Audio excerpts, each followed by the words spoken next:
Let's watch some Greg and Tim show clips. I'm going to bring it right into this topic of the day. Ready? Yeah. Let's roll the topic of the day music. Topic of the day. Topic of the day. Okay, hooray. It's time for the topic of the day. Okay, Tim, topic of the day today. We're going to talk a little bit about core memories. And the reason why I want to roll it into New Year's is because I want to ask you the first question. A, do you know what a core memory is? I think so.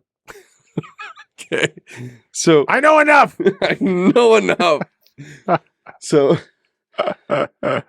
today is a core memory day for Billy. I would assume a core memory is very foundational, typically in your youth, that you remember more so than all other memories. A core memory is a memory in your mind that you can't forget because it was such a great time, moment. For instance, the Jose Bautista home run and bat flip. Right. I remember standing there in my living room with Cruz in my arms, and Cruz would have been 2 years old. Yeah. Jose Bautista hit that home run, and I remember jumping up and down with him in my arms as we watched that game. That's a core memory. Like, I'll remember that for the rest of my life, right? Right. So what it would be like I've had 48 New Year's. This is my 48th New Year's Eve, but I don't remember 48 New Year's Eve because they weren't all core memories. So, do you remember any New Year's Eves? Yeah. Yeah. What's your earliest New Year's Eve memory? I don't know if it's my earliest, but the one that I remember first and foremost was when I was 12 years old. Yeah. And my mom didn't have a car. I'm an only child. We went over this. Yeah, and the worst something we didn't know about Tim. I'm an only child, single parent. My mom didn't have a car. Yeah. And so I bussed everywhere. Yeah. And for some reason I had a couple of friends that I knew at that time, and they invited me to a party. Yeah. And I don't remember much about the party, but because the party ended at midnight or 12:30, I took the Winnipeg Transit back. Yeah. And it's the only time in my life where I've taken transit on New Year's Day. Yeah. And it was the most entertaining 25 to 30 minutes of my entire life. Yeah. Watching inebriated people on a bus. How old were you? I was 12. Oh, wow. 12 or 13, somewhere around there. Only child. I grew up in the country, so I didn't get on buses. Right. But yeah. So that was like one of your earliest New Year's Eve memories? Well, that's the one when you asked me how my New Year's Eves, and a That's lot of one of them. A lot of them are the same. Let's be honest. A lot of the New Year's Eves that we have are the same. Boring. Getting together with friends. Not boring, but, just having a party with drinks. I find that New Year's Eve is one of these things that people build up. Right. And a lot of times it's a letdown. Right. Right? Yes, it'll always end with all lang syne, and somebody's going to kiss somebody inappropriately, and it's going to be a Which mess. parties are you going to? Oh, I went to a few when I was a teenager. I don't remember. I've never been to any of those parties. Yeah. My earliest one was I was visiting my grandma in Thompson, and I was left home alone for New Year's with friends. Not like that. Not that kind of home alone. Okay. Just a friend of mine that lived in Thompson came over. We hung out for New Year's. I would have been probably like 10 or 11 at that one. I don't think I have any early ones. I think I remember. Now, I don't know for sure. I do remember my parents ordering Chinese food one year, and I think it was New Year's, but I didn't get to stay up for it because I was a child. I remember some before the age of that 12, 13 that I'm referring to, and it'd be like friends from church, different couples, and we play games and have food. Yeah. And now I'm thinking of it like that's kind of what we did. Now, I'm not a crazy party animal. Yeah. And I'm not a night owl. I'm not a night owl. No. And so when I'm the kind of person now is like, what is it? Am I going to get to midnight? Yeah, like we went to the Grey Cup party and you left at like 10 o'clock. But again, you guys were like sleeping on the couches while we were all in the party. And in fairness, I've always been that way. Yeah. That's fair. It's not like I was a wild child in high school. And now that I've gotten older, I've just mellowed and I need to be in bed by 11. I've always been that way. Yeah.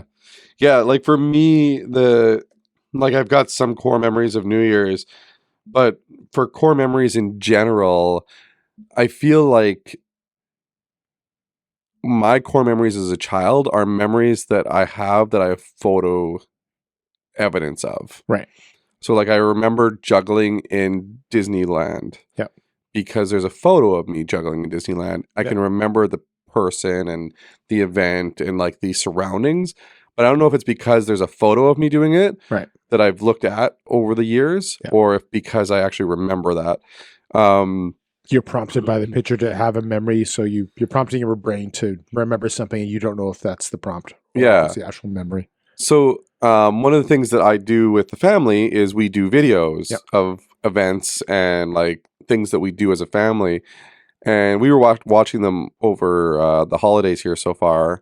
And my kids can vividly remember these places that they went to because we're going back to Florida. That was the kids' surprise trip this year. Going back to Florida, we were showing them the Florida videos, and they remember the place and Right. they remember the things that they did there because they can watch these videos. Yeah.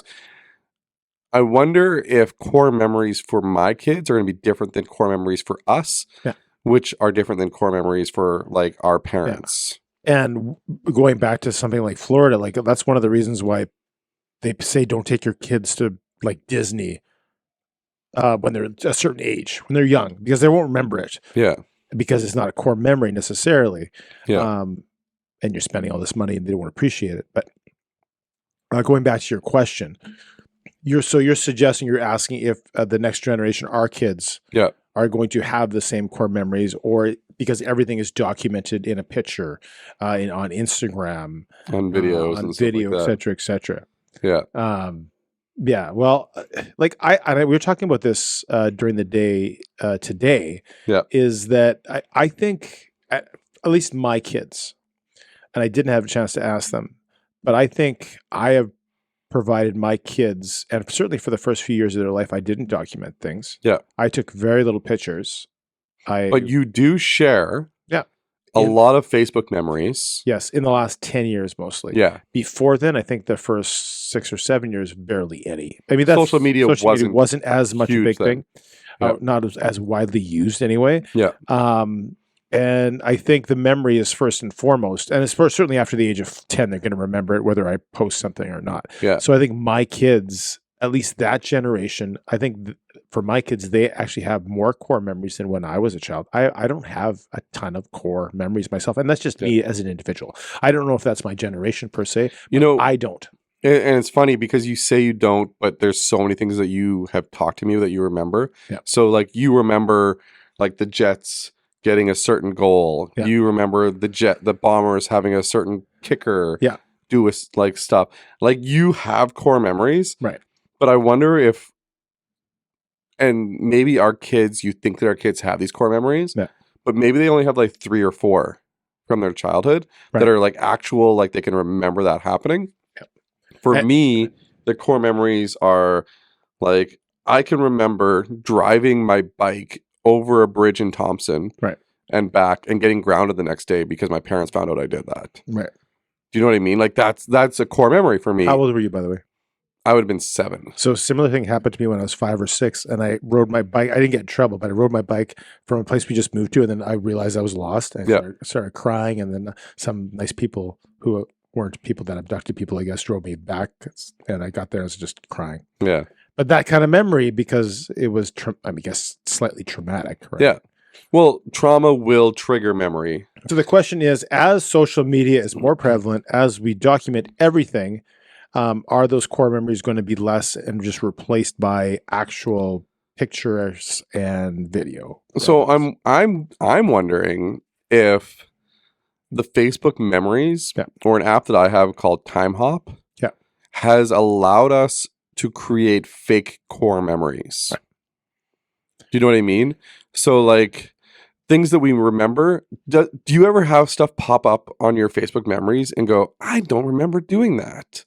Or I don't remember that that photo was taken. 99% of the memories I got on Facebook, I remember personally. Yeah. Maybe it's because we post a lot. Yeah. And there's some photos I'm like, where was that photo taken? And who's that person in that photo that I took it with? I think for me, I remember everything as it happens. And we talked about this earlier today too. Yeah. But a memory on social media can never replace when you have memories of something that actually happened, it's almost the picture's more dramatic. The sunset is better than the actual picture. Yeah. Your memory, and that's why sometimes we say, presence. Like, put away your phone, enjoy the sunset. Yeah. You do not have to document it. I know Jerry Seinfeld had a joke about that when he went to a show, right? Okay, get all your photos out now. Like, you're here. Yeah, enjoy. Right? And it was funny, but he's right. Like, sometimes you just have to put the phone away. I have this awesome core memory. Okay. There's no video, there's no photos or anything like that. Going to Hawaii for the first time with my grandparents and my parents, and we went to Waikiki, the beach. There's a breaker on part of the beach, and then there's just past the breaker where the waves actually come in really hard. Me and my grandpa sitting on the edge of the beach where the water comes in, and the water just crushing us. Yeah. And my grandpa's laugh, and my grandpa's like childlike enthusiasm at that moment. Yeah. Core memory forever. And I don't even have photos or videos of that, and I could still see his face. Yeah. I could still see the Diamond Head mountain off to the left of it. You know what I mean?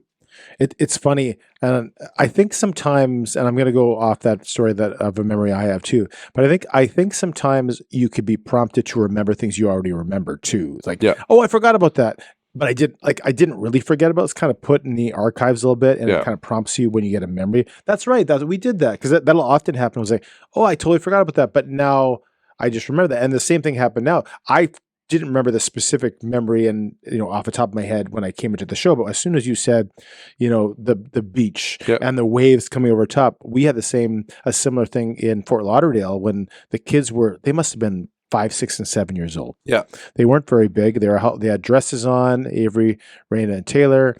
We were in there for something, and I had like shorts and a t-shirt, and we were like a block from the ocean or the inlet or whatever you want to call it in Fort Lauderdale.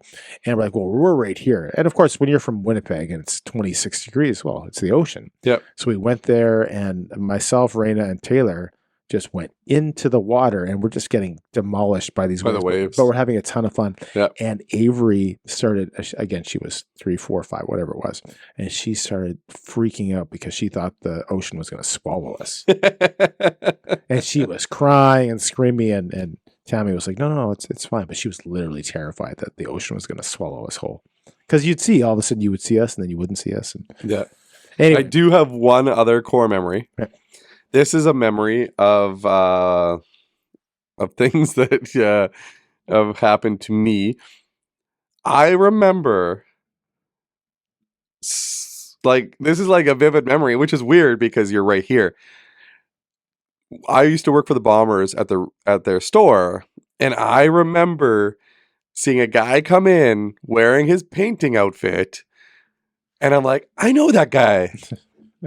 But I didn't know that guy. Yeah. You know what I mean? Like, I know that guy from church. In the future, in the alternate universe. But like I could still see you walking in there wearing your painting gear through that old store. Remember the store that was stuck out the side of the side of the stadium? Yeah.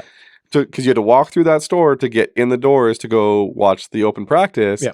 And I told Lorraine, I'm like, that guy from church was just here, but he was wearing these painting clothes at 8 a.m. But yeah, that's a memory that I'll always have. I got a lot of, and Lorraine tells me, she's like, you remember the weirdest things, right? And I do, and it's usually triggered by smell, sound, or like music. Yeah, will trigger a memory for me. Smells will trigger memories for me. Yeah, my wife will never remember, or almost never remember, a movie we watched together. He'd be like, "We've never seen this." Yes, we have. Or this. Yes, we have. That's great, though. We watched this last Tuesday. What? Never. It's like, I have to tell her she was watched a movie before. Remember the guy? But the best part about that is that you can watch a movie that you like again. Yeah. And she doesn't even know. Yeah. Oh, but I forgot to say what we did on Christmas Eve after the concert. That's right. And they get triggering memories, right? What's that? What do you remember? Well, the first time ever, after we did the 5 services at church. Yeah. And Taylor played viola. It was great. And I sang in the background there, and 10 hours at church, and then afterwards Tammy was going to make some supper. I'm like, just don't make supper, let's do something easy. So we went to go watch Wonka at Grant Park. How was it? It was awesome. It was great. Yet. My family's at it right now. We went home. Well, they're not at it. I think they went to it today. But I went home. I got my onesie pajamas, and You went to the movie in your onesie? Yeah. Nice. Yeah. And That's I think Raina also brought her onesie too. So the two of us, and then we're there, and then we watched Wonka for 2 hours, got some snacks. Didn't I give you that idea? I said, go on Christmas Eve. No, that was, maybe it was you. Yeah. I said, go on Christmas Eve. Yeah. And then Craig said to wear your pajamas. I've never told you to wear your pajamas. Craig did. I think wearing your pajamas out in public is ridiculous. It was fantastic. So it was awesome. Yeah. Had a good time. You didn't have to and make that might else. be a core memory for your kids. Yeah. In 20 years, they might go, remember that Christmas Eve that we went to Wonka? Yeah. Anyway, core memories. Core memories, yeah. So in the end, do you think our kids are going to have more or less because of social media? I think that they will have the same amount of memories. I think the memories could be diluted a little bit. Because of social media. Because I think it's like a book. A movie can never be as good as a book because there is no Imagination. Producer or studio that's as bright and vivid as your brain. Yeah. And you can never duplicate it. Yeah. No matter how good that movie is, it can never be as good as a book because when you read those pages, it comes to life in your brain. Yeah. And social media can never duplicate what you just experienced. And I know I'm at fault for sometimes I need to put my phone down. Yeah. And experience it. I think we all are. It's not, someone else down the street doesn't need to see it. Yeah. It's for me. And I'm guilty of that, like a lot of people. So I think this next generation, and who's only going to get more. Yeah. Likely more to be technology that when you're there, live stream everything. Well, they look at the new goggles by Apple. Apparently, you're going to be able to record what you can see. Right. And then when you put the goggles on, you can relive those moments. Right. That being said, I'm going to contradict myself a little bit in that I can relive now memories that may have been forgotten. Like my favorite thing about social media, and there are so many things that I dislike about social media. I think a lot of people could use a break every month for a week or two. Yeah. But my favorite thing is my Facebook memories because I can't store all that information and think of everything at once. Yeah. So I had a memory 4 years ago. My whole family, all 5 of us were walking down Hollywood Boulevard looking at all the stars. Went to a nice coffee shop, and then later on we went and saw at Griffith Observatory. We saw the sunset. Mm-hmm. And you wouldn't have that memory just wouldn't have popped in your head. It wouldn't have popped in my head, but I had a Facebook memory, which again I think is the best thing about social media and Facebook specifically. And I'm old, so that's mostly all I use is Facebook anyway. Yeah. But I would contradict my point by saying that it actually helps and aids in that way too.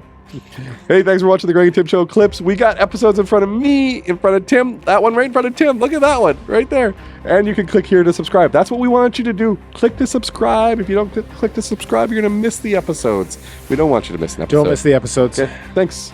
Say goodbye, Tim. Say goodbye, Tim. Cheerio.